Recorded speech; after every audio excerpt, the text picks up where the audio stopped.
पंढरपूरला दक्षिणेची काशी असे का म्हणतात? महाराष्ट्रातील सोलापूर जिल्ह्यात वसलेले पंढरपूर हे श्री विठ्ठल रुक्मिणीचे पवित्र क्षेत्र आहे.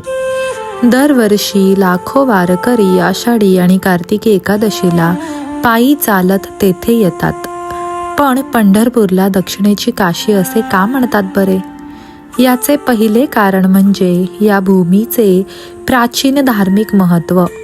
जसे काशी हे भगवान शिवांचे प्रमुख तीर्थक्षेत्र आहे, तसेच पंढरपूर हे भगवान श्री विष्णूच्या विठ्ठल रूपाचे प्रमुख तीर्थक्षेत्र मानले जाते.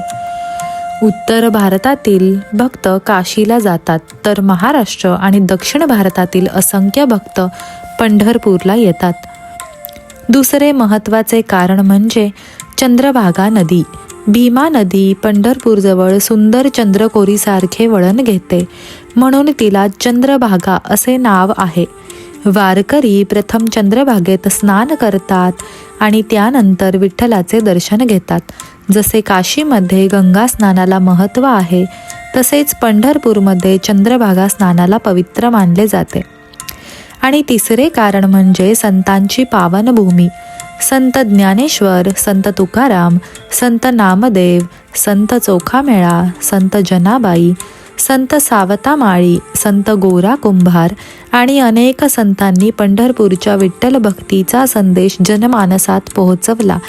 त्यामुळे पंढरपूर हे केवळ मंदिर नसून संतांच्या विचारांचे आणि समतेचे विद्यापीठ बनले. पंढरपूरची आणखी एक खास गोष्ट म्हणजे येथे देव सर्वांसाठी समान आहे. जात, धर्म, श्रीमंती किंवा गरिबी याचा भेद न करता प्रत्येक भक्ताला विठ्ठलाच्या चरणी समान स्नान मिळते.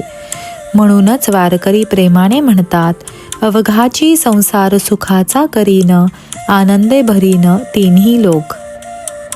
धन्यवाद.